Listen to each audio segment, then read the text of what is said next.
Kwa hiyo tunakwenda kumkaribisha mhubiri wetu We're going to welcome kwa our preacher makofi na today vigelegele. with clap. Tunakuwa na mabariki.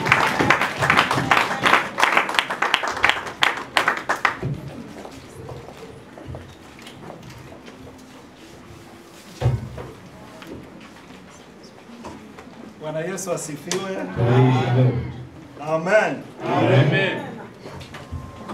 Tutaanza kusoma neno la Mungu We will start by reading the word of God katika kitabu cha Mathayo, in the book of Matthew, Injili ya Mathayo sura ya 5, the Gospel of Matthew.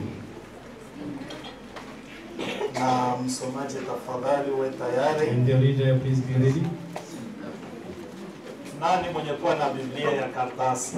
And who has a Bible, Ndio Biblia the ya. real Bible, not the digital one.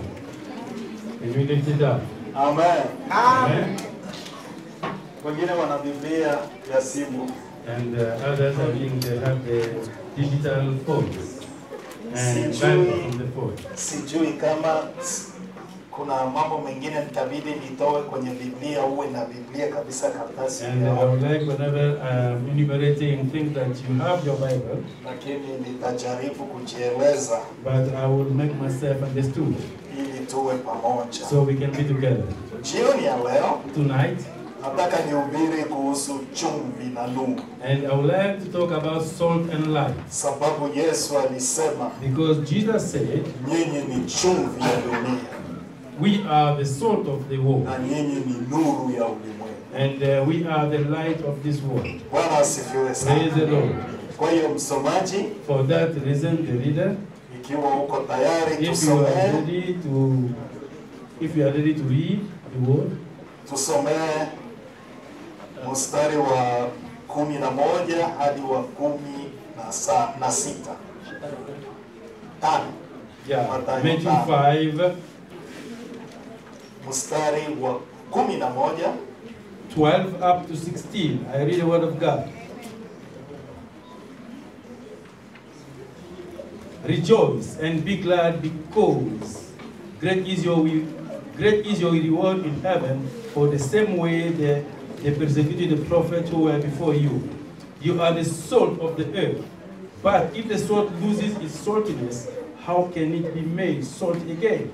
It's no longer good for anything except to be thrown out and trampled by men. You are the light of the world. A city on a hill cannot be hidden. Neither do people light a lamp and put it under the bowl. Instead, they put it on stand, and it gives light to everyone in the house. 16. In the same way, let your light shine before men, that they may see your good deeds and praise your Father in heaven. Amen. Kiswahili Tunasoma andiko linasema, heri ninyi watakapo washutumu na kuwaudhi na kuwanenea kila neno baya kwa uongo kwa ajili yangu. Furahini na kushangilia, kwa kuwa thawabu yenu ni kubwa mbinguni, kwa maana ndivyo walivyowaudhi manabii waliokuwa kabla yenu. Ninyi ni chumvi ya dunia, lakini chumvi ikiwa imeharibika itatiwa nini hata ikolee? Haifai tena kabisa, ila kutupwa nje na kukanyagwa na watu. Ninyi ni nuru ya ulimwengu. Mji hauwezi kusitirika ukiwa juu ya mlima, wala watu hawawashi taa na kuiweka chini ya pishi, bali juu ya kiango, nayo yawaangaza wote waliomo nyumbani. Vivyo hivyo nuru yenu na iangaze mbele ya watu, wapate kuyaona matendo yenu mema, wamtukuze Baba yenu aliye mbinguni. Amen. Amen. Amen. Wakati nilipokuwa naandaa neno hili, When I was preparing this message, nilienda kwa ordinateur, and yes, I went to my laptop, na nikakutana na maneno nataka nikusomee. and I saw the thing that I would like to read for you.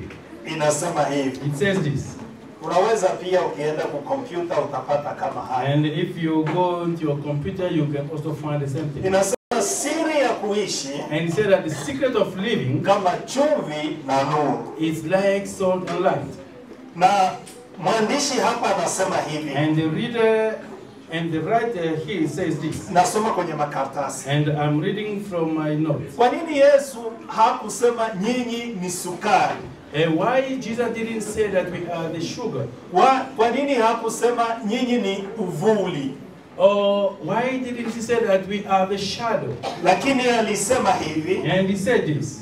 Nyinyi ni chumvi. He said that you are the salt. Na nyinyi ni nuru. And you are the light. Na ndipo akaandika. And that's why Asema he wrote. chumvi ya dunia. He said that the salt of the light, Chumvi ya dunia the salt of the world, inazuia vitu visiharibike. yeah, it protects people so that they don't get Na destroyed. kama vile wewe Mkristo uko katika dunia And hii, it's like you, a Christian who are living here, unaishi hapa chini ya you are jua living on earth ili uzuie mabaya. so that you can prevent Kabla mabaya haijatokea, before misfortune can happen. vile vile chumvi inavyozuia, And the same thing, the salt is na preventing. wewe pia unafanya hivyo. And you also, you have to do so. Anasema hivi, He said this. kuwa chumvi ya dunia And to be the salt of the world, inaleta ladha, it brings, flavor. yeah, it brings flavor. Inaleta ladha. It brings flavor. Ni kama vile wewe Mkristo It's like you, Christian. bila chumvi kutia kwenye mboga, If you don't put salt in the food, utafanya you will say, sio nzuri, it's not good. na ile ladha And that flavor, haitakuvutia kwa chakula. yeah, it won't attract you to the food. Ni kama vile Mkristo bila habari njema, And it's like the Christian without good news. na hata tabia nayo pia haivutii And watu. even the behavior even doesn't. Anasema chumvi ni nyeupe, And said that salt is white. maana yake kama vile utakatifu. And it means like holiness. Chumvi ni kama vile mbolea, And salt is like fertilizer. na mbolea ukitia kwenye udongo If you put the fertilizer into the mud, inaleta rutuba, udongo kuwa nzuri kupata kuzalisha matunda. so it brings some moisture so that can bring some vitamin on the Ni earth. kama vile wewe Mkristo It's like you, Christian. ukiishi kwa undani katika maisha ya Kikristo, If you deeply live in the Christian life unakuwa katika kiroho, and you grow in spirit, na hata ulimwengu nayo and even the world inafungua macho na kukutizama, will open the eyes and then stare at na you. ndipo hapo unafanya watu kuwa na nafasi nzuri And that when you will make people to have a good place kukukaribia. to approach you. Anasema tena hivi, He says like this again. chumvi inaleta kiu, And the salt is bringing thirst. chumvi inaleta kiu. Salt brings thirst. Wakati unakula chakula Whenever you eat food, na hata unaposikia utamu wa chakula, even if you feel the taste of the na food, ndipo unasikia kiu inaendelea and kuongezeka. that's when you will see the taste also increasing. Na nasema sisi pia tuwe mfano, And he said that we should be examples. sababu mfano wetu kufanana na Yesu And our example is to be like Jesus. unatufanya sisi kuwa tofauti na ulimwengu, It makes us to be different from the world. na ndipo watu pia And that's when people, wanaona furaha they yetu, will see our joy, wanaona uvumilivu and we wetu, see our na patience. ndiyo hapo tunajazwa And for that reason, we will be filled na neno la Mungu. with the word of God. Sema amen. Amen. Hiyo inatoka kwenye internet. And this one is coming from the internet. Nuru sitagusia sana, And I won't touch too much on the light. pengine itakuwa baadaye. Maybe it will be after. Mkristo siku ya leo, A Christian tonight, nataka nikuhimize. I would like to encourage you. Mara kwa mara mtu akisimama hapa anasema nataka kusema maneno ya mwisho. And most of the time when people are standing here, say, oh, I would like to say the last thing. Watu wanasema, je, anaenda kufa au la? And the people will say, oh, Is he going to Lakini die? wakati unapopata nafasi hii, And whenever you get this opportunity, hubiri kama vile ndio muda wako wote. and preach as if it's your last time Bwana to preach. asifiwe sana. Praise Na the Lord. mimi nataka nihubiri And today I would like to preach au kufundisha, or to teach. sababu huu ndio muda wangu. And because this is my time. Na ndio naomba wewe naye nisikiliza. And I'm asking for the one who is Unisikilize kwa and makini. please listen to me carefully. Amen. Amen. Jumapili iliyopita And last Sunday, nilihubiri kuhusu imani I preached about faith. na ningalitaka tuendelee kutoka hapo. And I would like to start from there. Na Habakuki sura ya 2 na mstari wa 4 And the book of Habakkuk 2:4, inasema it hivi, says this. wenye haki wataishi kwa imani. And the righteous will live by faith. Na Habakuki hapa alikuwa anazungumza na Mungu. And Habakkuk, he was talking to God. Na katika mabishano yake yeye na Mungu, And in his discussion with God, shida yake ilikuwa hivi. and his problem was this. Kwa nini wewe Mungu unatumia kabila ya Wakaldari? And why you, God, you are using the tribe of Babylon? Na Mungu God, akamwambia hivi, he told him this. asema wewe hauelewe kwa nini natumia kabila hili. And you don't understand why I'm using this tribe. Lakini Habakuki aliendelea kutoa hoja yake. But Habakkuk went to advocate. Akasema Mungu, mimi sikuelewi. And he said that God, I don't understand you. Sababu wewe Mungu Because you, God, hauwezi kutumia kabila mbaya zaidi. and you can't use a bad tribe. Hawa ni wabaya They zaidi. are very bad. Lakini Mungu alimwambia, But God said, asema hawa ndio nitakao watumia. and that's the tribe I'm going to be using, Wende waangamize taifa so langu. that they can go and persecute my tribe.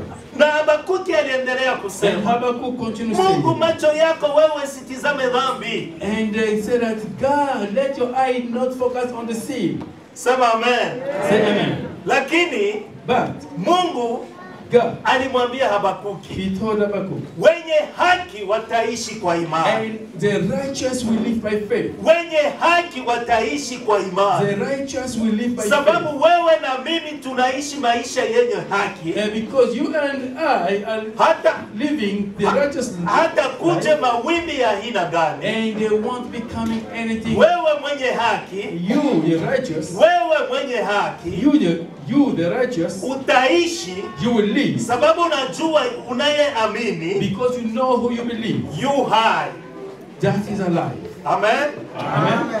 Tafadhali unifuate. Please follow me. Ukicheka kanisani nitataja jina lako. And if you laugh in the church, I will Kwa hiyo name you. hatuko hapa We are not kucheka here hapa. just to be laughing. Tafadhali unifuate. Please listen to me. Sababu ukiwa nacheka, When you are laughing, attention yangu itaenda kwako. and all attention will be going to you. Amen. Amen. Na shabaha ya mimi, And shabaha the plan of me, kusoma katika kitabu cha and Mathayo, to read in the book of Matthew, nilitaka nikwambie hivi, I wanted to tell you this. kitabu cha The Mathayo book of Matthew, kinaandikiwa Wakristo. and it's written to the Christian. Sema amen. Say amen. Injili ya The Mathayo Gospel of Matthew, inaandikiwa Wakristo. it was written to the Na Christian. ndio wewe na mimi tulio hapa And jioni ya that is leo. you and me who are Kwa here hiyo today. ukiona mifano yote iliyokuwa katika kitabu cha Mathayo, And if you see all the examples that are in the book of ni kwa Matthew, ajili yako wewe Mkristo. and it is because of you, Christian. Na ikiwa unaona katika kitabu cha And Mathayo if you can see in the book of Matthew, kunatajwa dhambi and they enumerate about au sin, kunatajwa mtu amepotea or they list somebody who's au dead, kunatajwa umetoka katika mapenzi ya Mungu, or maybe you are departing from the love of mwandishi wa God, kitabu cha Mathayo and the writer of the book of Matthew, anataka kusema he hivi, wants to say this: urudi mahali pako come back where you are, au urudi kanisani or come back to the church, au urudi katika maisha yako ya Kikristo. or come back into your Christian Lakini life. ukiona kitabu cha Luka na Marko, And if you see in the book of Luke and Luke and Mark, ukisikia neno chumvi inatajwa, and if you see the word salt being hapa Luka na Marko, and here Luke and Mark, inaandikiwa kwa wale wenye dhambi. and it's written to those who Kwa hiyo are sick. ukisikia nasema chumvi katika kitabu cha Mathayo, If I am talking about salt in the book of Matthew, iko tofauti na katika kitabu cha Luka na Marko. it is different from what is written in the Sababu book of chumvi Luke and katika Matthew. kitabu cha Luka na Marko And because salt in the book of Matthew and Mark, inamaanisha wewe Mkristo it said that you, Christian, unashindwa kuleta wenye dhambi kwa Yesu. you have been overcome of bringing people to, Unashindwa kuleta watu kwa Yesu. you are not able to bring people to Christ. Sema amen. Say amen. Amen. Amen. Na ndiyo sababu And for that reason, nilipenda tusome katika kitabu cha Mathayo. I want you to read in the book of Matthew.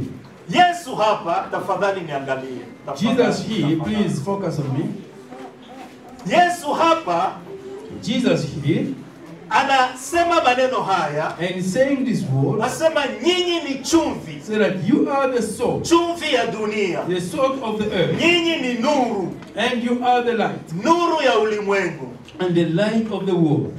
Pale Dar es Salaam In Dar es Salaam, kulikuwa mtu mmoja alikuwa anafanya biashara, and there was one man who was doing his business. na wakati alikuwa anafanya biashara, When he was doing his business, utakuta yeye, sababu alikuwa na biashara yake na inaendelea and you vizuri, will find him that he was doing his business and he was progressing very well. na biashara yake ilikuwa kuuza maji, And his business was selling water. na wakati alikuwa anauzisha And maji, when he was selling water, na hata siku moja nilifika pale, and one day I nikasimama kwa mbali, and I stood from nikaona far, jinsi maji watu walikuwa wanaenda kuchukua maji. and I saw how people were going to get water. Nikamuuliza, kwa nini sasa wewe toka asubuhi unauza sana maji? And I asked him, why this morning you are selling a lot of water? Alicheka And he laughed, na akaondoka. and he departed. Lakini kulikuwa mtu mwingine And there was one other person, alipoona biashara inaenda sana,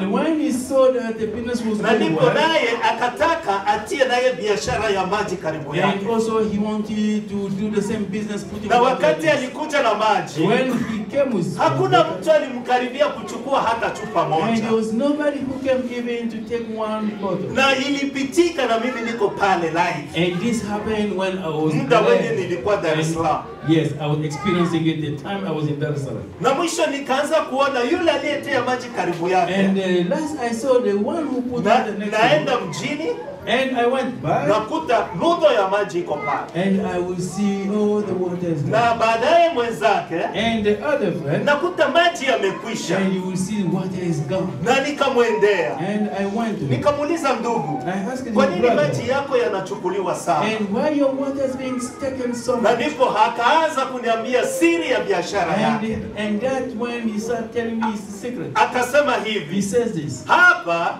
kila here, mtu everyone, anakuja anachukua maji and will come and take water, na anaenda, and will go. baadaye jioni But in the evening, sasa naanza kusanya pesa. and now I will go Bwana asifiwe sana. receive all the money. Asubuhi In the morning, kila mtu anachukua maji everyone will take water, na anaondoka. and will depart. Baadaye jioni And in the kila evening, mtu anaanza niletea and vimasenti, everyone will bring me money. na ndiyo sababu huyu Then that's why that one, hatapataka biashara, and will never get business. na mwisho atafunga duka lake. And at last, he's gonna close his shop. Bwana asifiwe Praise sana. the Lord. Sema amen. Say amen. Na utakuta yule ndugu jina lake, And you will find that that brother, his name, jina lake ni maarufu. and his name was Knowledge. Na siku moja niko kwenye daladala, And one day I was in Daladala, namwambia driver wa and daladala, I told the taxi driver, namwambia uniache fasi fulani, kuna mnazi, kuna hiki, kuna hiki. and go drop me in the place that I described to you. Konda akaniambia, And when he oh, looked at me, kwa fulani, oh, to that person, kwa fulani, oh, to that person, oh, nikasema, oh, pale wananunua maji. and he said, oh, that's the place that people buy water. Oh, sasa jina lake inakuwa jina ya kituo, And now his name becomes a name of a place kituo cha basi, and the bus station. na jina lake lilikuwa maarufu sana. And his name was all of his spread. Quartier mzima inajua jina lake, The whole area knew his name. kushinda hata jina ya chef de quartier. And more than the name of the leader of the area. Sema amen. Say amen. Ndugu huyu alijifanya maarufu, And that person make himself na famous. umaarufu wake And he's famous. hakuhitaji kuzungumuza. And he doesn't mean to talk. Umaarufu wake And he is famous. hakuhitaji kufanya tendo fulani, And he doesn't mean to do lakini something. yeye alikuwa pale tu But he was there. na biashara yake, And his business. na akajenga uaminifu, And he built na faithfulness. sababu alijenga Because uaminifu, he built his faithfulness. watu wakichukua biashara And when yake people take his business, wanakuja wanamlipa, and they will bring back na and pay. ndipo jina lake likaanza kuinuka. And that's why his name started lifting up. Amen. Amen. Nafikiri yanatokea hata Uvira, And maybe also this happened in Uvira. yanaweza tokea pengine hata Bujumbura, Yeah, maybe sijui. it might happen also in Bujumbura. Utakuta jina la mtu, And you will find the name of a person. unafika sokoni hivi, And you reach in a shop. unasikia unaenda Bwiza, Oh, you are going to Bwiza. ukifika tu kwa fulani, And when you reach that na person, ndio uliza jina langu pale. just ask about my name. Anajua kila mtu And he knows na everyone. anajulikana na kila And he's mtu. known to everyone. Je, You.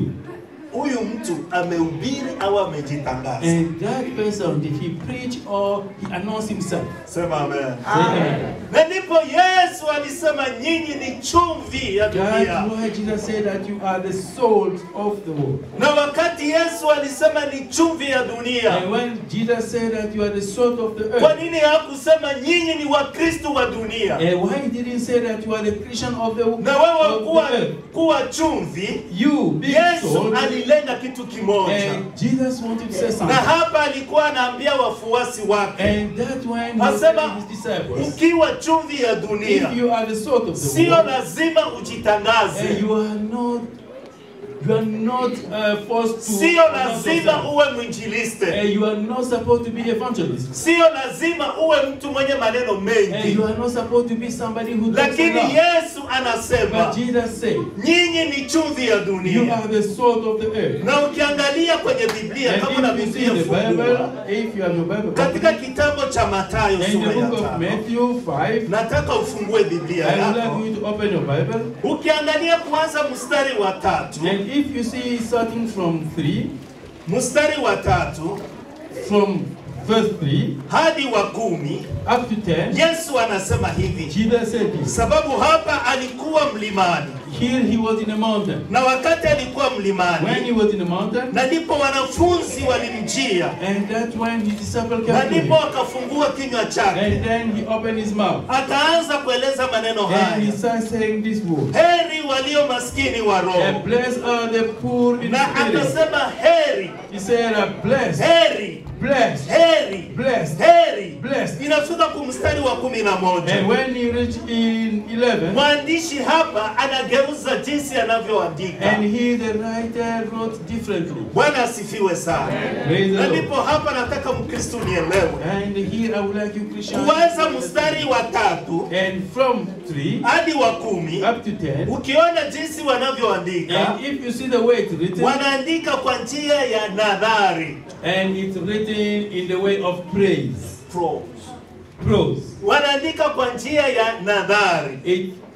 It's written in the way of prose. Na wakati walivyoandika, And when they wrote, utaona maandishi kama yanapangwa na yasogelea kidogo. and you see that the words are set on the side. Na ndipo hapa Yesu alitaka kumaanisha hivi. And here Jesus wanted to say this. Asema mimi nawaambia maneno haya. And I'm telling you these words, Na wakati kama hivi alivyoandika, and at the time that he inaweza wrote it, kuwa kama vile sifa, and it was like inaweza praise, kuwa kama vile Mungu amekutendea jambo fulani. or maybe God has done something to you, Na ndipo hapa unataka kujieleza. and that's when you will like to Lakini manifest. Yesu sasa But Jesus, anasisimua mawazo au hali ya wafuasi and wake. he's revealing of just shaking little bit the thought of the mind of his disciples. Na wakati anapozungumza maneno When he hayo, was saying these words, ni kama vile siku moja like one day, wa vijana walikuja nyumbani and the youth na came to tulikuwa home, tunazungumza habari, and we were talking na about something. nikaanza kuzungumza habari za Afrika. And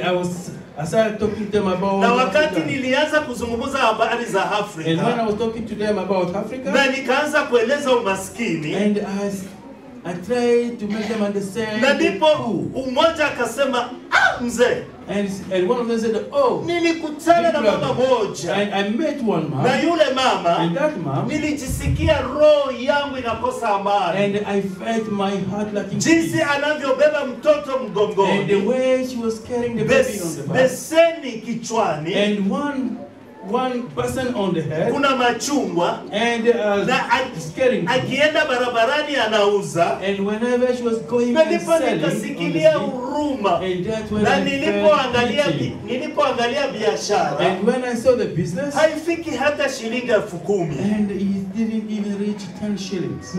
na ndipo sasa nikachukua 30,000 And that's when I took 30,000 nikamkabidhi. and I gave to her. Habari hizo alizieleza And the news that sababu mimi natoa picha, because I na ile an picha ya image, umaskini and that image of ndio poverty, ilifanya yeye kusisimua and that hadithi yake. made him to just wake up with his news. Na sababu ya hadithi And yake, because of that news, na ilimgusa sana. and it touched him so much. Bwana asifiwe Praise the sana. Lord. Kwa hiyo wakati Yesu alipozungumza hii sehemu ya kwanza, And when Jesus was talking at this part, alitaka this first part, asisimue and he wanted to revive fahamu na akili ya wafuasi the wake. understanding and the mind of his disciples. Bwana asifiwe Praise the sana. Lord. Ni kama hivi sisi tunaona magorofa hapa, And like as we are seeing all these kwa nice kuona tu buildings, magorofa, and just seeing the wengi buildings, wetu wanaanza kusema, and many people na are mimi saying, nitajenga gorofa Afrika. also I will build the Kuona building in tu. Africa just by seeing. Lakini sehemu ya pili But sasa, the second part, ukiangalia mstari wa and 11, when you see hapa mwandishi ameandika kama vile gazeti. and he, the writer, wrote like a Mwandishi newspaper. anaandika kama And gazeti, he wrote like a newspaper. na wakati anapoandika kama And gazeti, when he was writing like a newspaper, na ndiyo wanasema kama mashairi, and he said that like the poetry, kama vile mashairi. and it's written like poetry. Maana yake Yesu anaambia wanafunzi, And that Jesus telling his disciples, haya maneno these words, naamisha kwako and I'm passing it to you, na yakae rohoni. let it dwell in your heart. Bwana asifiwe Praise the sana. Lord. Na ndiyo kama vile maneno ya mwisho. And that's like the last words. Kwa hiyo Yesu akisema, And when Jesus was saying, asema nyinyi ni chumvi ya dunia. you are the salt of the earth. Maana yake hivi, And the meaning is this. sio lazima utuambie hadithi zako, Yeah, it's not important to tell us your news or your au story. sio lazima utuambie habari zako, It's not necessary to tell us your lakini news. sisi tutajua wewe ni chumvi ya And we will dunia. know if you are the salt of the world. Sio kwa maneno tu, It's not by words, lakini bali tutajua wewe ni chumvi ya dunia. but we will know that you are the salt of the world. Kuna wengi wetu hapa, And most of us here, utasikia ikiwa wakati wa kanisa, and when it's time for the church, au niseme wakina mama, oh, the mother, utaona yuko pale and you see she's there, na anaanza kujipaka poda, and is starting to just making na huku makeup, akisema, and where they say that, asema tuharikishe tumechelewa. please be fast, we are late. Mama Adria alishafika kule, Hey, Mama Adria is already there. ameishafika. Is already there. Papa Jonathan alishafika. Papa Jonathan is already Sasa there. kwa nini anasema haya maneno? Why saying this? Je, huyu Papa Jonathan ataja, And that Papa Jonathan that you are citing, njoo saa yako, is that your time? shuko na saa nyumbani, And you have a time. simu at home. ina saa, And the kwenye ukuta kuna saa, on the wall there is lakini but sababu yeye ni chumvi, And because he's a salt, kila mtu anaanza kusema and everyone will say, tuharikishe let me sababu fast, fulani ameisha fika. because that person is already there. Unajua kwa nini? You know why? Ni sababu amechukua nafasi ya nizamu yake. Yeah, because he has taken the part of his duty. Na ndiyo sababu unasikia watu wanaanza kusema fulani hivi alishafika. Yeah, you say that, oh, that person is already there. Bwana asifiwe Praise the sana. Lord. Nafikiri unanielewa. I think you understood me. Amen. Amen. Amen. Amen. Nitoe mfano mwingine. Let me give another example. Mama akiwa na mtoto, If mom has a child, ikiwa wa kike whether it's a girl au ikiwa wa kiume, or the boy, mtoto the child, yeye hamwambie and he will not say, mimi ni mtoto wa kike and I'm a girl au mtoto wa kiume, or I'm a boy. lakini But mtoto tu kazi yake ni kufurahi na kucheka na kulia. and the baby, his job is just to cry and be Lakini happy. ikiwa mtoto wa kiume, And if it's a boy, hautaona mama anafanya herere hata siku moja and you won't find a man making a little mistake, amvalishe nguo ya pink. and to put the baby a pink cloth. Amen. Amen. Je, mtoto anamwambia univalishe pink? And you think that the child said, I don't Ikiwa put pink clothes on me? Ikiwa mtoto wa kiume, And if it's a boy, anaweza mvalisha pink. and he can wear also pink. Lakini mtoto hatasema chochote. And the baby will not say anything. Lakini sababu ni mtoto wa kiume, But because it's a boy, katika ndani ya mama, inside mom, mtoto anajimpose. yeah, the baby is imposing himself. Sema amen. Say amen. Sema Say amen. amen. Kwa hiyo chumvi ya dunia For that reason, lazima the salt of ujue kujimpose. God, yeah, you have to impose yourself. Sio kwa maneno, It's not by words. sio kwa It's maneno, not by words. bali uwe chumvi. But you have to be the salt. Amen. Amen. Bali uwe chumvi. But you have to be the salt.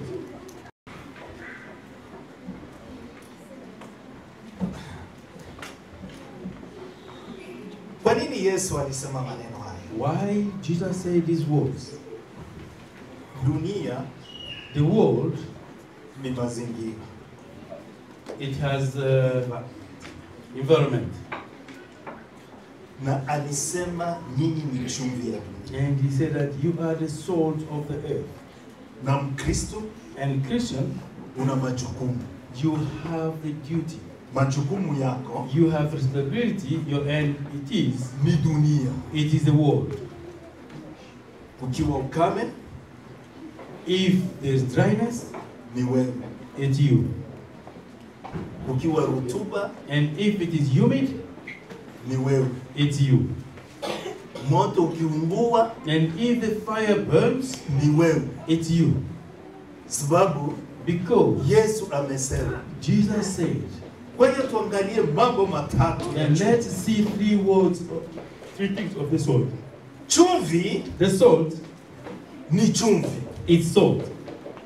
Na ukitia chumvi hapo And if you put the salt here, na unaenda jikoni kuandaa chakula, and if you go into the kitchen to prepare food, unapaswa kujua and you have to know kiwango gani yenye utatia kwenye the chakula. measure of salt that you need to put in the salt. Ukichukua chumvi kama hivi mkono wangu, And if you take the salt like here in my hand, unamimina kwenye sufuria ya mboga, and then you go drop it in the food, nafikiri umeharibu. and I think you destroy. Sio vile mama eh? And it's not right. Lakini ikiwa sufuria And if there is a pot, utakadirisha and that you pengine kijiko maybe in the kitchen, au nusu, or maybe it's a part, or maybe half of it, unafanya nini? Unakadirisha. and you just separate.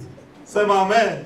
Say amen. Na hapa zamani And all times, chumvi ilikuwa natumiwa and the salt has been used kwa kuponya magonjwa. and to heal sicknesses. Ikiwa una ugonjwa wa ngozi, And if you have skin issues, walikuwa wanachukua chumvi and they would take salt, na chumvi wanapaka kwenye ngozi, and they just spread salt on your skin. na wakati wanavyopaka kwenye And ngozi, when they spread it on your skin, ngozi inapona. and the skin is healed. Pia chumvi And again, salt, ilikuwa natumiwa it was used, kama vile una shamba and it was used as, na unajua kiwango, and you know the measure. ikiwa ni kwenye shamba, And if you are in the field, pengine unaweza chukua nusu gunia unamwaga, and maybe you will take just the whole sack and then you spread. lakini ikiwa kwenye sufuria jikoni, And if there is a pot in the kitchen, unachukua pengine nusu ya kijiko. maybe you will just take a little bit.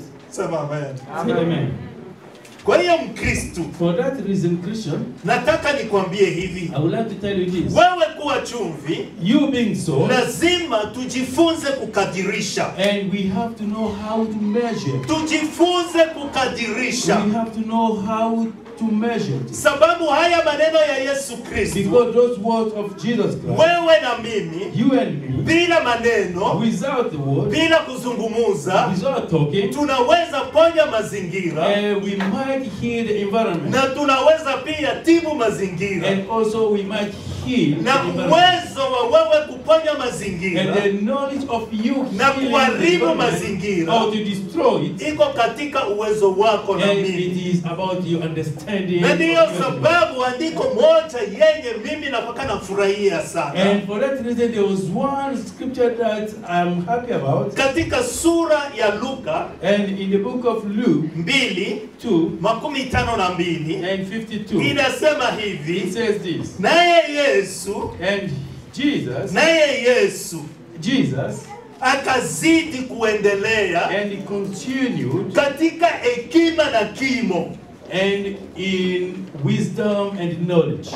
Yesu aliendelea Jesus continued, kukua katika hekima na kimo. and in wisdom and stature. Maana yake hivi, And it means unapokuwa whenever you na grow, urefu wako and with your na tallness, pia hekima nayo inapaswa kupanda na and you wewe. are supposed also to have wisdom. Bwana asifiwe sana. Praise the Lord. Nilienda sehemu I went someplace. nikakuta kijana moja I met a young boy, alikuwa anazungumza na mzee, and he was talking with an old man. na alipozungumza na And when mzee he was talking to the old man, akaniambia, hey, mzee Lupata, and he said, "Oh, yule mzee, and that old man, mzee mtu mzima hovyo." and that old full Akaniambia, grown old man, mzee mtu mzima hovyo. and that old man."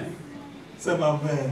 Say amen. Nikamuuliza, kwa nini unasema hivi? And I asked him, "Why did you say that?" Nikaelewa, I understood, nikapata andiko. and I got it. Kuna watu hapa There are people here, kimo inafika ku plafond. and maybe the wisdom can reach, Ukiona mtu tu and you see somebody with stature, fizike yake, and his body, unaona anapendeza, and you see that he's mrefu very sana, nice and very tall, lakini hekima sasa but wisdom, ingali na tambaa. and it started wavering. Na ndiyo sababu aliniambia, And that's why he told me, huyu mtu mzima and that man ovyo.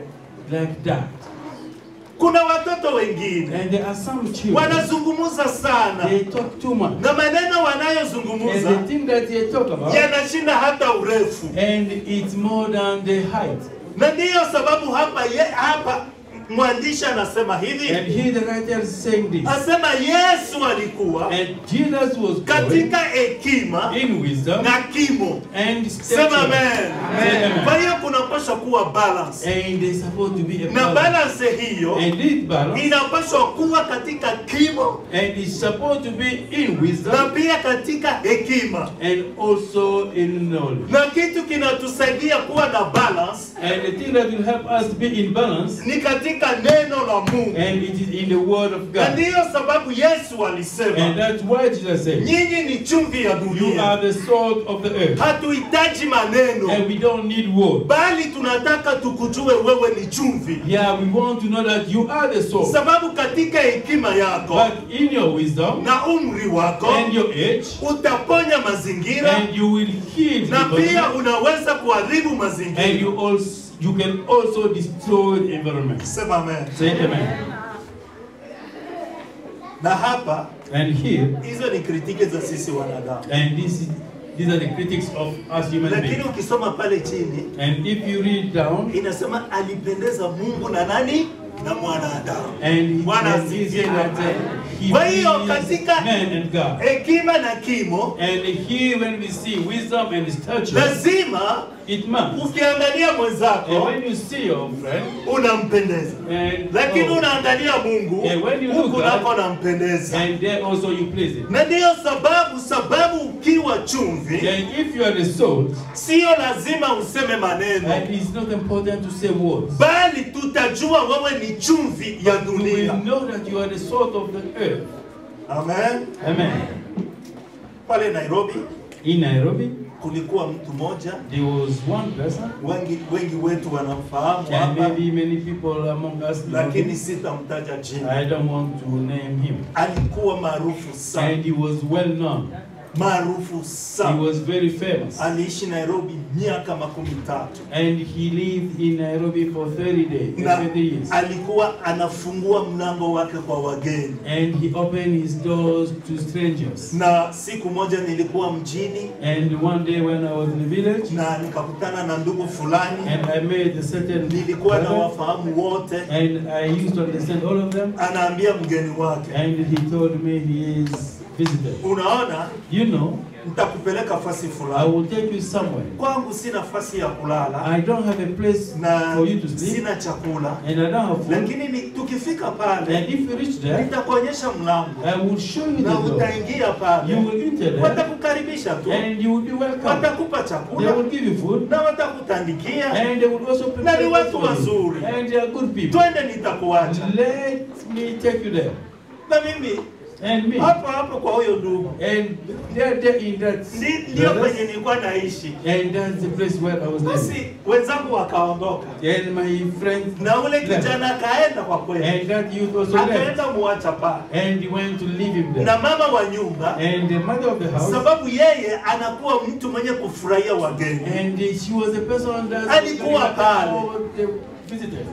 She was there. Anaishapewa maji, And she was given ameisha water, koga, and he anaishapewa and chakula was given food, na anajisikia nyumbani. and he was feeling at Na home. jioni mimi nafika, And at night I reached there, naangalia, I looked, nacheka tu na I lala. laughed, and I Je, was like, Kristo, and you, unaweza kuwa na ushuhuda kama huu? and will you have that kind of testimony? Mtu anakuja kwako And somebody coming to you, na yule mtu hakufahamu, and that person you don't know, je, utafungua mlango? will you open your house? Je, utafanyaje? And what will you really do? Utaleta mahesabu ya Marekani na And budget, you will bring this American budget, wewe na Mungu wako. you and your God. Lakini maandiko inasema But the scripture says, ni Yesu pekee anaambia Wakristo, and Jesus asema said, nyinyi ni chumvi ya he said dunia. that you are the salt of the earth. Sema amen. Say amen. Na yule ndugu, And that brother, kila mtu aliyekuja hapa Ulaya, and everyone who came, na hata ukienda wengi katika zone ya Fizi pengine na Uvira, and most of them, whenever you go, even in the zone of Fizi, and Uvira, ukitaja jina lake and if you name him, watakwambia tunamfahamu. and they will tell that we know him. Bwana asifiwe. Praise the Lord.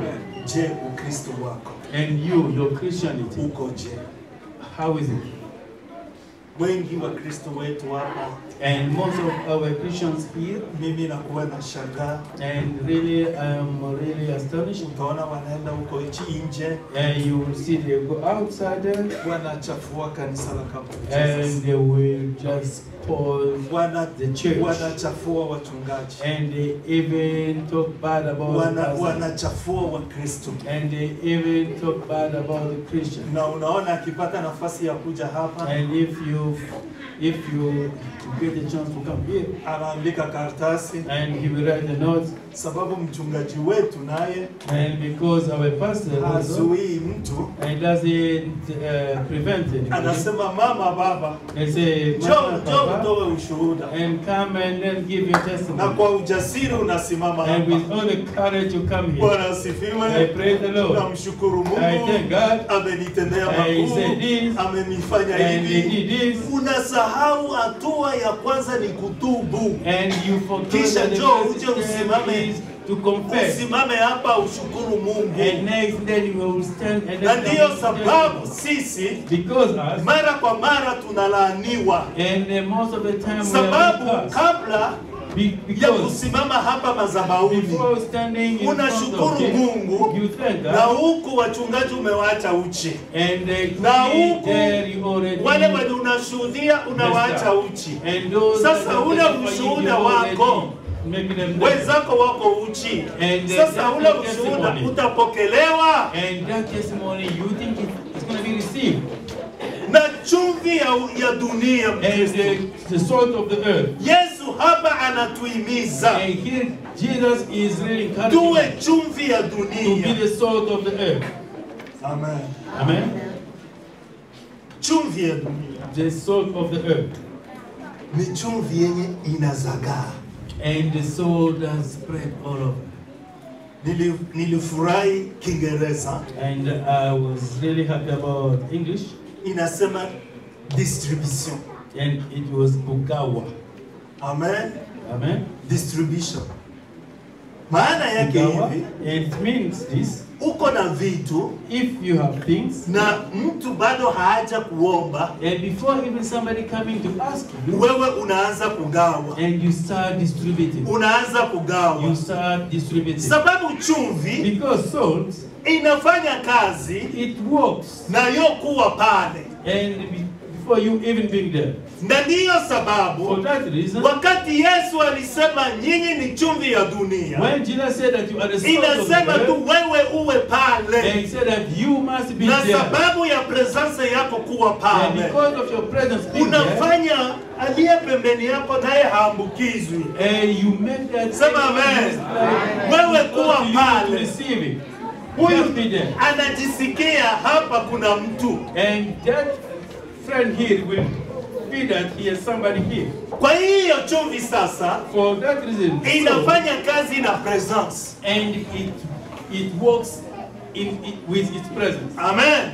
Amen. Inafanya kazi na presence. It works in presence. Kwa hiyo wewe uchukue na nafasi yako. And you have to take your place. Lakini utakuta sisi wa Kristo And you will find us Christians, tunathamini sana vitu vya ulimwengu. yeah, we are face of the things of the world. Lakini nafasi yako But in your place, haijalishi kanisani, and it, no matter where in the church, haijalishi sehemu gani, no matter where it is, pale penye Yesu anataka wewe uwe, and the place where Jesus wants you to be, sababu ya presence because yako, of your presence, na ndiyo utafanya and then you will do, ubaya usitokee. and so that misfortune will not happen. Bwana asifiwe Praise the sana. Lord. Sema amen. Say amen.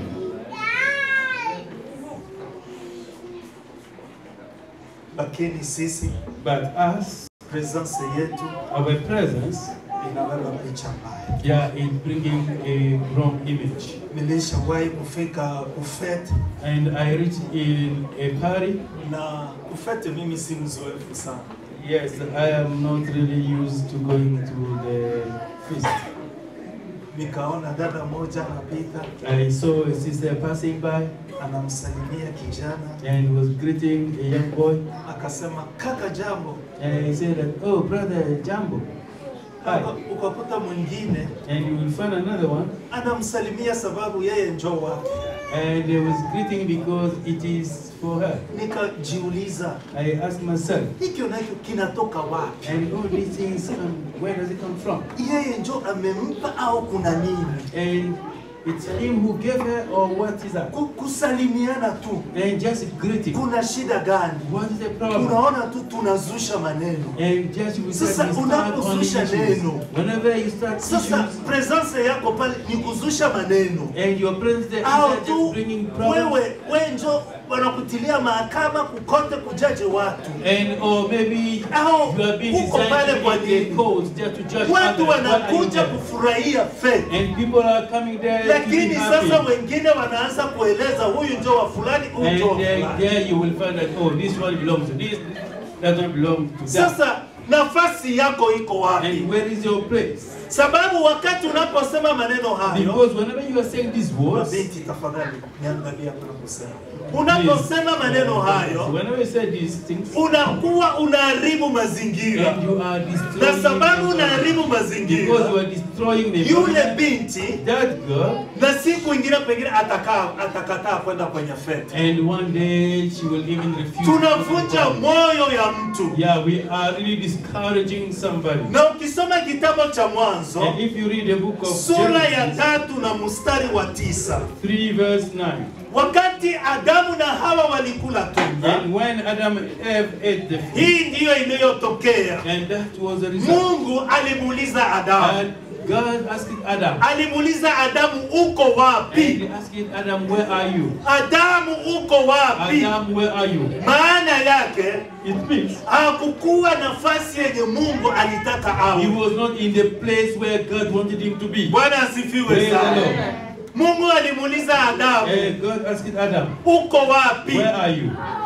Adamu akasema, And Adam said, najificha huku. I am hiding Kwa here. nini Why unajificha? are you hiding? Niko uchi. Because I'm Kwa naked. nini unajificha? Why are you Niko hiding? uchi. I am naked. Wengine wetu wanajiretire kanisani. And many of us Na are sliding back wafukuzwi. from, and yet they are not Nani in church. alikwambia usije And who kanisani? told you not to come to church? Nani aliniambia mimi nisije And kanisani? who told me not to come to church? Na sababu umejitoa kwa nafasi yako, Because you are departing from your own place, na nafasi yako ni chumvi, and your place is salt, lakini wewe peke and you yourself, unajisikia aibu. and you are feeling shame.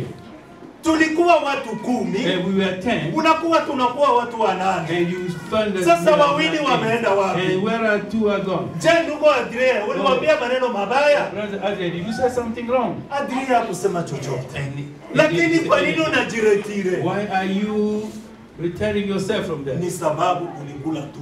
Because you ate the Na food. sababu ulikula tu, Because you ate the food. Mungu anakuuliza, And God is asking uko you, wapi? where are you? Kazi ya Adamu, And the job of Adam. Mungu alimwambia utakuwa kwenye bustani. And God told him that you will be in Na the garden. sababu presence yako ya kuwa kwenye bustani Because your presence was supposed to be in the garden. na kutia pale, una kazi ya muhimu, And putting you there, you have an important job. na kazi ni kila mnyama awape jina. And I gave you the duty or the job to name all the animals. Ni kuchunga mazingira ya bustani. And to protect or to keep the environment of the garden. Na sababu Mungu ni wa rehema, And because God is a merciful God, akamtoa mwana wake, and He took His only Son, nenda duniani go to the world. umurudishe mwanadamu nafasi yake. And Bwana asifiwe bring sana. back the human being in Kwa his hiyo place. presence yako Yeah, but now your presence hapa duniani here on earth ni kuwa chumvi, to be the salt, na chumvi and the salt na presence yako hapa and your presence ni here. kile kenye Mungu alitia ndani yako na ndani And it yako, is what God has put in you and in me. kifanye kazi kwa kujenga ufalme wake. And to work so that you can build up the kingdom of God. Kwa hiyo katika ufalme wa Mungu And in the kingdom of God, unakuwa na stili yake, and there is a style, na inakuwa na hali yake, and there is also its own condition. na hali mojawapo And one of the conditions, ni chumvi, it is a salt, na chumvi and so iko na stili ya kujempoze. it has a style of imposing itself. Bwana asifiwe Praise the sana. Lord. Lakini utakuta But you will find siku ya leo these days, presence yetu our presence hapa duniani here on earth, haiogopeshi hata mtu tena, and it doesn't even make people to be afraid. haiogopeshi mtu. And it doesn't even scare anyone. Pale zamani Back in the days, wakati sisi tulipozaliwa, and when we were born, ukibeba Biblia whenever you carry the Bible, unakuta hata polisi anakuheshimu, and even the policemen will sababu respect you. wanajua wewe They know that you, hauwezi kusema uongo. you Wanakuwa, can't say lies. wanakuwa na standard. yeah, they have a standard. Mkristu hasemi uongo, Yeah, and the Christian shall not lie. hafanyeke hiki, And the Christian shall not do Kristu this. hafanyeke And hiki. the Christian doesn't Lakini do this. vile venye wa ulimwengu wanatutia juu, And that's the thing that the world has put us on top. tunakamata katika kimo chetu na hekima yetu, and we took it in about our stature and also our places, tunabomoa hekima, and we destroy lakini wisdom, huku tunainua kimwili. and here we are just Na going. ndiyo sababu And for that reason, japo tuko hapa chini ya jua, yet we are here. lakini sisi si wa hapa. Sema amen. Amen. Chumvi The salt, inakuwa na ubora. it has quality. Sema amen. Say amen. Ubora. It has quality.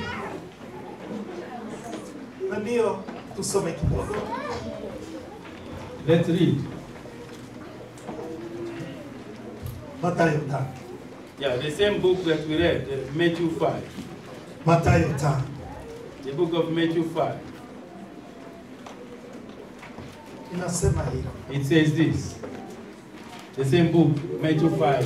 Lakini ikiwa chumvi imeharibika, And if the salt is spoiled, itatiwa nini hata ikolee? and what can we put in so that it can be saved?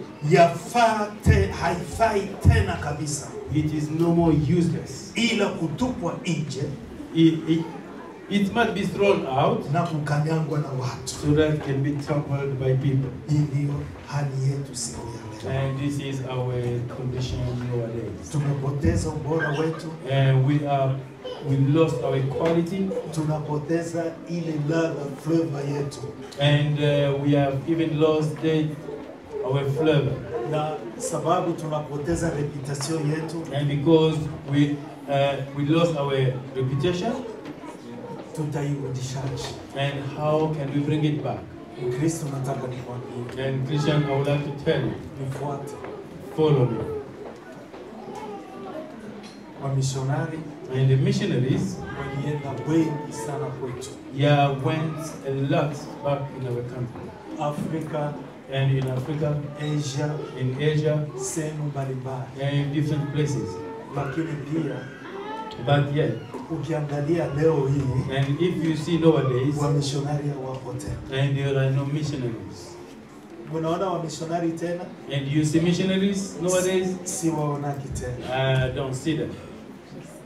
Na wakati mzee wangu alikuwa anatumika na wazungu, And when my father was working with na British, na wazungu wengi and many of them, walikuwa wanatoka Uingereza, and they were coming from England.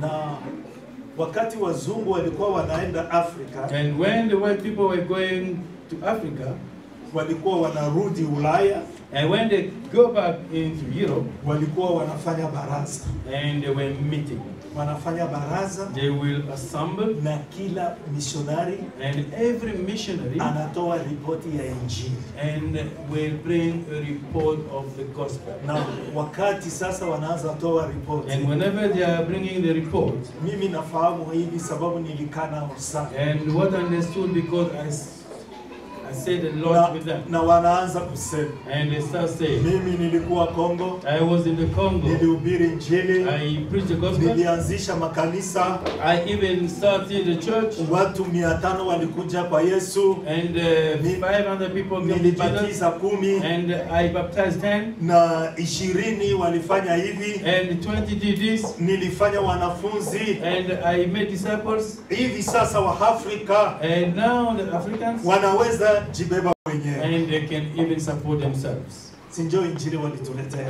Isn't that the gospel that they brought? Tunashukuru walitulea, And we thank because they really taught us. lakini leo But today, ukienda Uingereza, if you go into England, ukienda Uingereza, if you go into England, makanisa leo, the church nowadays, hiyo ripoti tena hautaiona, and those reports you can find them. lakini utakuta makanisa, But you will find churches, makanisa ilikuwa na watu 200, and the church had 200 people, inakuwa na watu 20, and will have only 20 people. na wale 20 wanaokuwa kanisani And those 20 in the utakuta church, ni wazee wa miaka 60 hadi and you will see that 100, they're almost elderly, from age of 60 Wa- up to 90 or wa 100. vijana wote hautawaona tena And all kanisani.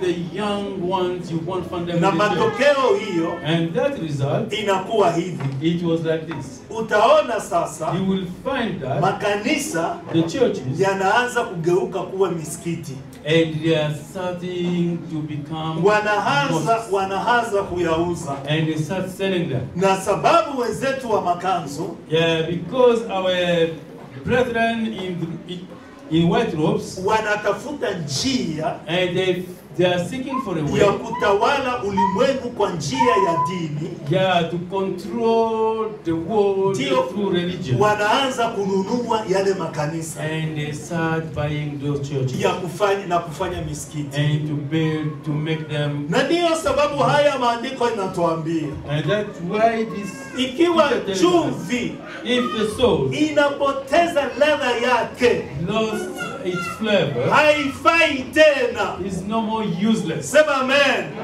Haifai Useful. tena. It is no more useful. Sababu Because hautarudisha tena ile ladha. you can't bring back the flavor. Kanisa ikishachukuliwa na Waislamu, And if the church has been undertaken hata by tuhubiri injili ya aina and gani, even if we preach what type of hatutaenda gospel, tena kwa wale Waislamu we won't going back into kuambia those asema hapa palikuwaka kanisa, and tell them, oh, this kwa place hiyo was the church. tunawarudishia pesa zenu, And we are returning your na sisi money, muturudishe kanisa letu. and you give back our church. Ikishaenda inaishaenda. And if it's gone, it means it's gone. Na ndiyo nataka nikwambie Mkristo, And that's why I would like to tell you, Christian, ukishapoteza ladha yako, if you lost your flavor, hautarudisha tena. you won't get it back. Ukipoteza nafasi yako kanisani, If you lose your place in the church, itakuwa vigumu sana it will be kuchukua nafasi very hiyo. hard to take it again. Na nafasi hiyo And that place, inakuwa kipaji kenye Mungu alitia ndani yako kwa ajili ya ufalme that it wake. is a talent or a gift that God has put in you or in me.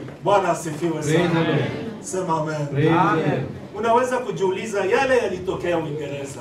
And you said, oh, that happened Hafu in Britain. makanisa ya nyumbani, And let's see the makanisa ya churches, nyumbani, and the churches at home. uchawi unafichama wapi? And witchcraft is hidden where? Uchawi unafichama wapi? And where is witchcraft Au there? sio makanisani? Or is not in the churches? Sumu iko wapi? And poison is where? Au sio If makanisani? not in the churches. Bwana aturumie sana. Let God have mercy. Mkristo, Christian, sumu, poison, uchawi, witchcraft, washarati, and prostitution, hivi vyote utaviona kanisa. and all these you will see them in the church. Na ukishaua mtu And if you already killed a human being sababu ya wivu because of jealousy, na anaisha zikwa, and is already buried, ile dhambi and that sin, utaitumia. and where are you gonna confess it? Utafufua mtu. And will you resurrect that person? Niambie utafufua mtu. And tell me, are you Na gonna resurrect umwambie that person? unisamehe sana. And you tell him, oh, please forgive Nilikutiliaka sumu. me. I am the one who poisoned you. Na ndiyo picha And that is the image yenye Yesu anataka. that Jesus was trying to tell us. Soma kitabu cha tusome Mathayo 21. Let's read the book of Matthew 21. 21 Mathayo Matthew 21, mstari wa 18. 18. I read the word of God. Early in the morning, as he was on his way back to the city, he was hungry. Seeing a fig tree by the road, he went up to it, but found nothing on it except leaves. Then he said to it, "May you never be fruit again." Immediately the tree withered. Amen. Inasema hivi, hata asubuhi alipokuwa akienda mjini aliona njaa. Akaona mtini mmoja kando ya njia, akauendea asione kitu. Juu yake ina majani tu. Akawaambia, yasipatikane matunda kama tangu leo hata milele. Biblia inatuambia And the Bible telling us, Yesu alikuwa na njaa and Jesus was hungry, na palikuwa mti and there was a tree, na mti ulikuwa unachipuka. and the tree was really flourishing, Mti ulikuwa unachipuka vizuri. and the tree was well grown, Mti unapendeza. and the tree was beautiful. Shabaha ya Yesu kukaribia mti ule And the reason of Jesus approaching that tree, ilikuwa sababu alikuwa na njaa, it was because he was hungry. na ile njaa And that ndio hunger, ilimfanya yeye awe na njaa ya kutafuta tunda, and that made him to seek for fruit. lakini akasema But he said, mti mzuri and this good tree, hautoi matunda, and not bearing fruit. na ndipo akaulaya. And that's when he cursed it. Toka leo From now, hautazaa you tunda won't bear any fruit hata milele. forever. Kuna msamaha hapa Mkristo, And will there be any kuna forgiveness? msamaha. Will there be any forgiveness? Niambie, kuna msamaha? Tell me, will there be any forgiveness? Hakuna msamaha. There is no forgiveness. Yesu Jesus ametia kitu ndani yako na ndani, has put something in you and in me. na shabaha ya kutia hicho, And the reason behind putting shabaha that, ya kutia tunda, and the reason of putting the shabaha fruit, ya kutia karama. and the reason of putting Na gifts. ndiyo sababu Mtume Paulo anasema, And that's why Apostle Paul said, japo ufanye nini, whatever you do, japo uimbe, wherever you sing, japo uponye watu, wherever you heal people, lakini ukikosa tunda, and if you lack fruit, ukikosa upendo, if you lack love, hivi vyote unavyofanya ni bure. and all this you are doing, it is wasting time. Kwa hiyo kuwa na tunda For that reason, haihitaji kuja kanisani. it doesn't mean you have come to church. Kuwa na tunda Having fruit, haihitaji uende kwenye chuo cha Biblia. it's not that you have to Kuwa na to tunda. Haihitaji ufanye kifungo cha miaka au siku. It doesn't require you to even fast for 100 days. Kuwa na tunda Having fruits, ni kupokea kutoka kwa Yesu. it is receiving coming from Na Jesus. ndiyo sababu Yesu anasema hivi, For that reason, Jesus said this: nyinyi ni chumvi ya dunia, we are the salt of the earth. na ile chumvi And that salt, ni nguvu na mamlaka yenye Mungu anitia ndani yetu. it is the authority and power that God has put in us. Bwana asifiwe sana. Lakini Yesu alilahani. But Jesus cursed it. Nakumbuka Yesu siku moja atakwambia, And you remember Jesus will tell one day, asema sikujua. and I don't know you. Utasema Mungu, You will say, God. miaka 50 nilikuwa na mwingi, And the 50 years I was singing for you. nilitoa sadaka, I gave alms. nililipia mchungaji ticket kwenda Yes. Afrika kuhubiri Injili. I bought the ticket for the pastor to go Africa and preach the Lakini gospel. Yesu, But Jesus, nilitaka nione tunda. and Jesus, I want to see the fruit. Nikwambia wewe ni chumvi, I told you that you are a salt, lakini wewe but you umepondwa pondwa and you are being beaten up, na ulimwengu na kukanyaga, and the world is trampling on you. haufai tena. You are useless. Je, Mkristo, You Christian, nafasi yako iko wapi? and where is your place? Tunashindwa sisi And we have been overcome, kusimama juu and to stand above ya nafasi yenye Mungu ametutia, above the place where God has placed us. lakini ulimwengu But the earth unatuponda ponda, is beating us up. hatufai tena. We are useless. Unajua, You know? ukienda kwenye nchi yenye haina hizi mataa ya traffic, And if you go into a country where there's no the traffic lights, njo utajua mamlaka and then you will know the authority ya askari, of the policeman.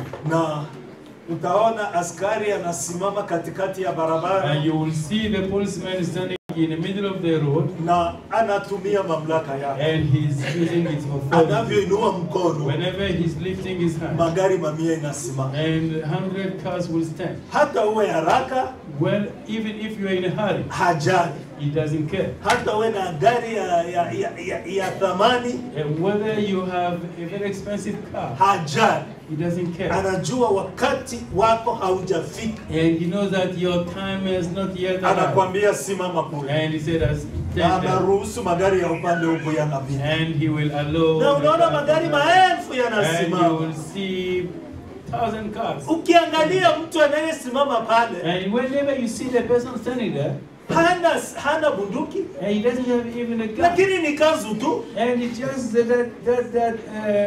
that uniform, na inaandikwa polisi. and it's written police. Na akisema upande huu magari yasimame, And whenever he said this side, the car stop, nyinyi sasa mpite. and you guys pass. Na unaona basi hawa wanafanya nini? Wanatii, si ndio? And you will see this side, they will obey. Wanatii mamlaka. Bwana They will asifiwe obey sana. authority. Lakini leo tukienda duniani, But today, whenever we go into the world, watu hawatii mamlaka yetu. and the people are not obeying our authority. Ukimwambia mtu uko Mkristo, And whenever you tell somebody that you're a anakuambia uko Christian, Mkristo gani? and what type of Christian you are, Unajua maisha yangu. and you know my life, Mwe wote Makristo, si mnakuwa babure tu. and you are Christian are useless.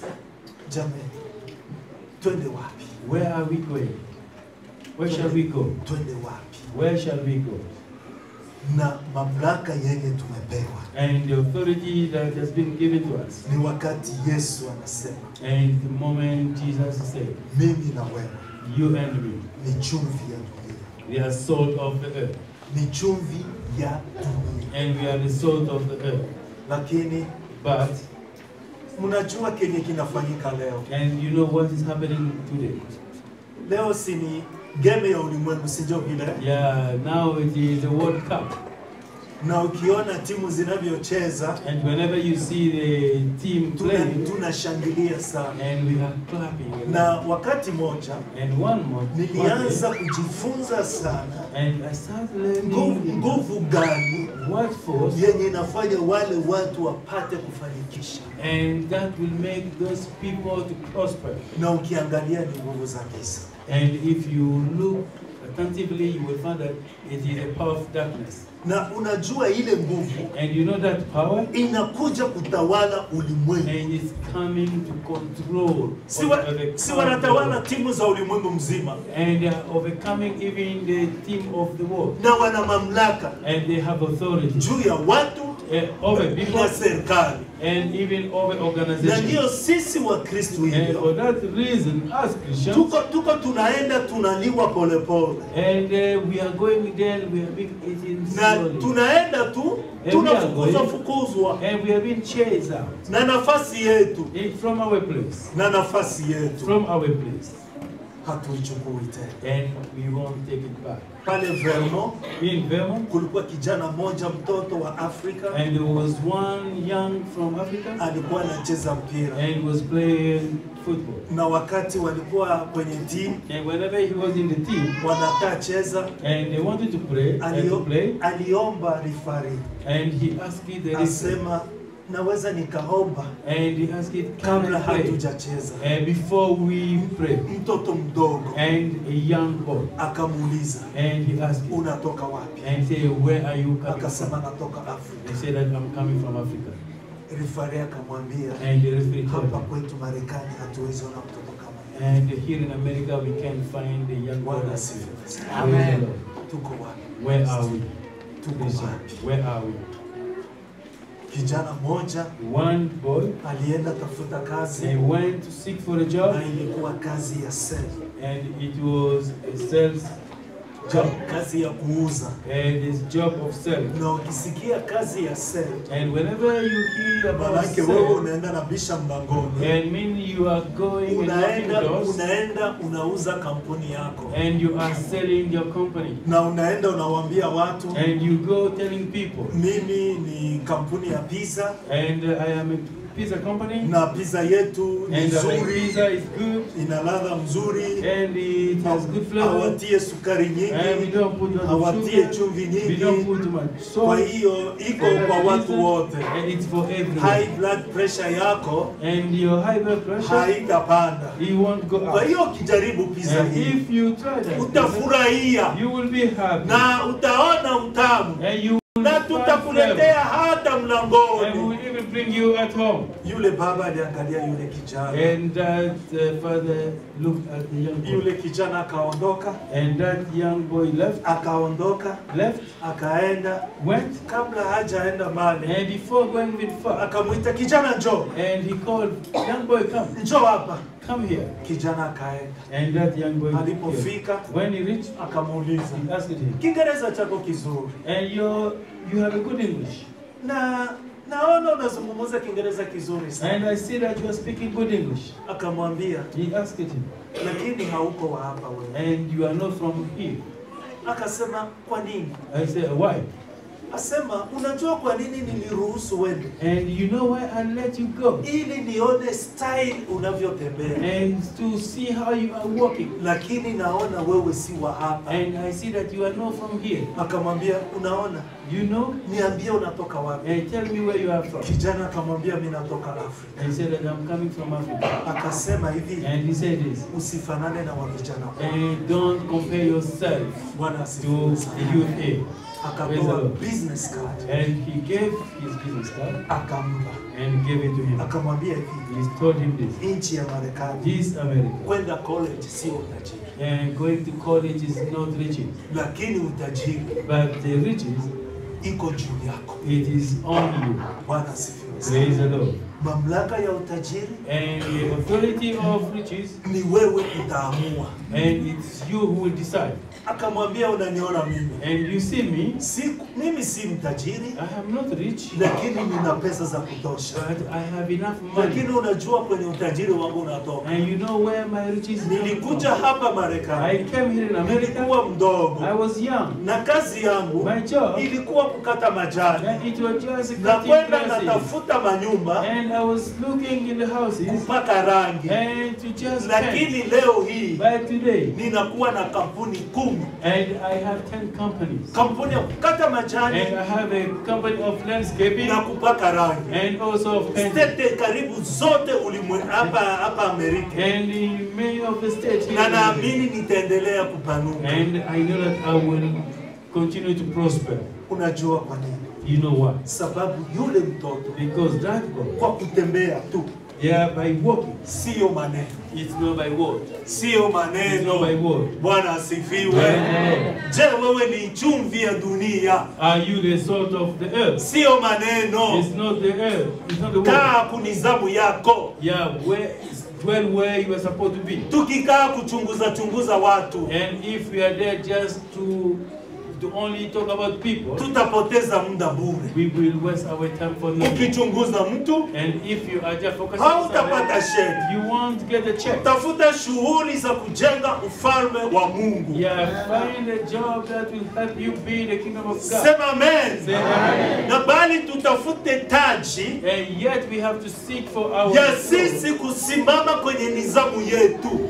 so that we can stand in our place. Nilipoenda When Bujumbura I went in Bujumbura, katika voyage hii, in this last visit, nilikutana na kijana I moja, met one young boy, kijana Mrundi and he's a Burundian, mzuri sana, very nice one. na aliponiona And when he saw me, akasema, he said, papa, Papa. sababu Afrika mtu wote akiwa na makamo wanamuita papa. Yeah, whenever you go to Africa, anybody who is kind of little bit edgy, they call Papa. Na akaniambia, papa, He said, Papa, unatoka wapi? where are you coming Mimi from? nikamwambia natoka Kigoma. I said that I come from Kigoma. Unatoka Kigoma? And you are coming from Haufanani Kigoma. kutoka Kigoma. And you don't look like you are coming from Kigoma. Nikasema, kwa nini? He said, why? Kiswahili And Kiswahili? na uzungumza Kiswahili ya Kongo. Oh, I'm speaking the Kiswahili from Congo. Nasema ndio, lakini haufanani. Yeah, but you don't. Nikamwambia natoka Marekani. I said that I'm coming from America. Akaniambia, mzee, naweza zungumza na And wewe? I said that, yes, can I talk to you? Nikasema ndio, tuzungumze. Yes, I said, yes, we can talk. Akasema, unataka kinywaji gani? And what type of drink do you want? Tukakaa mezani. And we sat on the table. akatia soda, And he put soda. akatia matunda, And he put fruit. nikafurahia. And I was happy. Akaniambia mzee, niambie, And asking me, old man, asema tell me. kule Marekani mnafanya kazi gani? And back there in America, what kind of job do you do? Nikaanza mwambia And I started telling him, tunafanya kazi ya housekeeping. and we do housekeeping. Kuna wenye wanatembeza matruck, And there are people who kuna drive wenye truck. wanabeba mizigo. And there are people who transport him. Akasema oh, mie Oh my na mimi God. ningalikuwa huko If I was there, ningalichapa kazi sana. and I would beat job. Nikamwambia kijana, tunachoka I sana, said, oh my young boy. migongo huko Yeah, the back is broke. utaweza. You can't. Na mimi nakwambia wewe unafanyikisha baki hapa. Yes, I said that you are prospering. I advise you to remain here. Akaniambia mzee, usilalamike, And he said that, oh, don't complain. ile ni nafasi nzuri, And that is sababu ukijifanya mzuri kazini, and if you make yourself good at work, bosi wako your boss, atakuwa anakufahamu and he will understand you. na atakufahamu sababu wewe ni mchapakazi mzuri, And you will just be happy with you because you Sema are a good amen. worker. na atataka uwe pale. And he would like you to be there. Akasema Yes, hata huku He said, even mimi here. nilikuwa accountant And he said that I was. na an hesabu accountant. yangu nilikuwa kama vile cashier, Yes, I was like the cashier. na mimi nilikuwa wa mwisho kutoka nyumbani, And I was the last one wa to mwisho, go. wenzangu wote And wanaenda, everybody will go. lakini ananilipa mzuri, And he's paying lakini me good. mwili unachoka. But my body is aching. Kazi yangu naipenda I na love leo it. hii anataka nirudi. And now Kwa I hiyo want me to go back. akasema ni ile kazi unayochapa ndio inakufanya wewe kuwa maarufu mzee.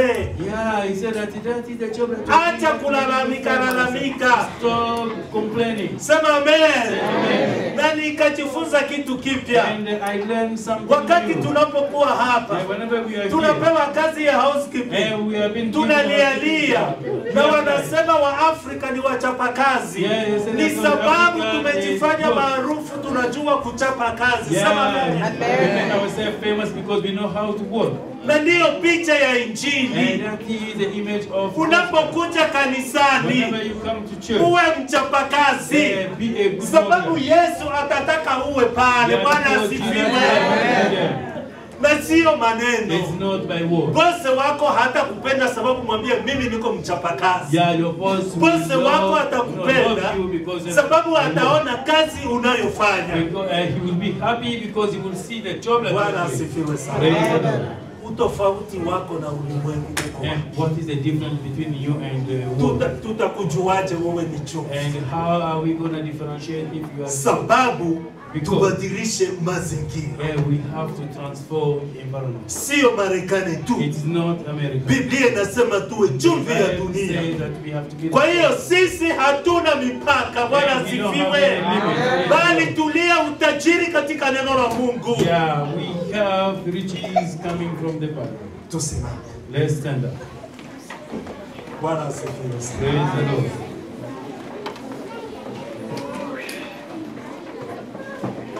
Amen. Amen. Amen. Amen. Tusimame. Please, let's stand up. Dada pale nyuma, tafadhali simama. Sister there, please, if you can stand up. Na si tafadhali, naomba tusizungumuze. Please, I beg you not to make noise. Tafadhali. Please, Kristo, Christian, nimezungumza sana. I said a lot. Jioni ya leo Tonight, nimetoa mifano mingi. I gave a lot of examples. Ni muda mzuri. It is a good moment. Je, You, kimo chako your stature na hekima yako and your knowledge, imeambatana? is it compatible? Maana yake ina match And does it match? na kitu kinaleta utofauti, And the thing that brings a difference, sababu tunapenda kujifananisha na stili ya ulimwengu. yeah, because we would like to match the world style. Katika kuvaa, In our wedding, katika maneno yetu, in our wordings, tunakuwa tu na stili ya ulimwengu. and we have the world style. Kumbuka Yesu Remember Jesus, siku moja one day, kama vile tulivyosoma, as we read, alisikia njaa. and he felt hungry. Na wakati anaposikia njaa, When he felt hungry, atapata kitu gani kutoka kwako na kutoka kwangu? what will he find coming from you and from me? Bwana asifiwe. Praise the Lord. Amen. Amen. Jioni ya leo Tonight, tafakari maneno haya. meditate on this thing.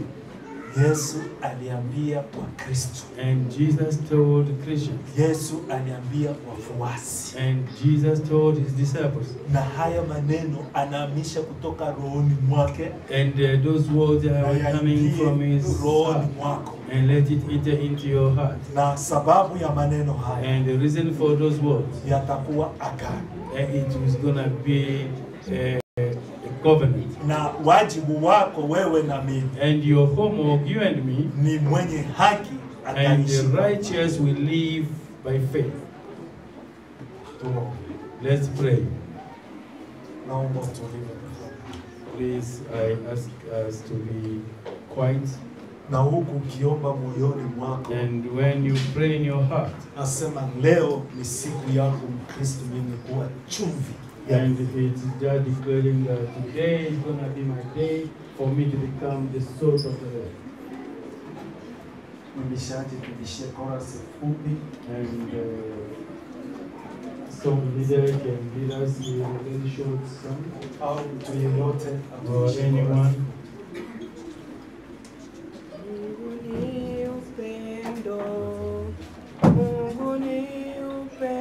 Watoto acha fujo. Mungu ni pendo, Tulia. wapenda watu. Mungu ni pendo. Mungu ni pendo. Mungu ni pendo. Mungu ni pendo, wapenda watu. Mungu ni Tunapoendelea kuimba When we are singing, maneno haya ninayozungumza the thing that I am talking, ni Yesu anahamisha ndani ya roho yako. yeah, it is a word that God, Jesus is putting in your heart. Nashangaa watu wengi I am really astonished about many people. wanathamini kazi kuliko maisha ya kiroho. They respect more the job than the Christian life. Kazi si mbaya, And the job is not bad. lakini patia Mungu na nafasi yake, Yeah, but we have to put God sababu in his siku place. moja Because one day, atataka wewe uwe nafasi yako, then he will ask us, he will need us na to be in our place. atakuuliza And will ask kama us. vile alivyouliza Adamu, And the same thing Wasema, happened to "Uko Adam. wapi?" Where are you? na utajibu nini? And what are you going to answer? pendo, wapenda watu. Mungu ni pendo. Baba, katika jina la Yesu Kristo, asante, asante kwa jioni nzuri, asante kwa baraka zako, asante kwa upendo wako. Bwana Yesu, ona tuko mahali hapa jioni ya leo. Jioni ya leo tuko hapa, tumesikia neno lako, na tunaomba Roho wako Mtakatifu kwa maneno matakatifu afanye yawe agano rohoni mwetu. Bwana, Bwana, tunakuita, tunakualika. Bariki watakatifu wako, bariki watakatifu wako Bwana. Ulisema nyinyi ni chumvi ya dunia. Acha watakatifu wako wawe chumvi ya dunia, wawe chumvi ya dunia. Asante Yesu, asante Yesu. Tunashukuru Bwana sababu ya upendo wako. Bariki watu wako. Bwana, tumefika mwisho wa ibada. Bwana Yesu, ponya wagonjwa katika jina la Yesu Kristo. Utembelee wadhaifu. Bwana, nyoosha mishipa yao. Bariki kila mtu aliyekuwa mahali hapa. Bwana Yesu, bariki hatua ya watakatifu wako. Tunaomba Bwana utuzidishe, tuzidishe katika hekima yako. Tukue Bwana katika kimo. Tunaomba wewe Mtakatifu, tawala maisha yetu. Tawala maisha yetu Bwana, tawala maisha yetu. Tunashukuru kwa jioni nzuri. Asante Yesu, tumefika mwisho wa ibada. Uende pamoja nasi, neema yako iwe pamoja nasi, na ushirika wa Roho Mtakatifu. Watu wako waende kwa amani. Asante Yesu, amen. Tusalimiane.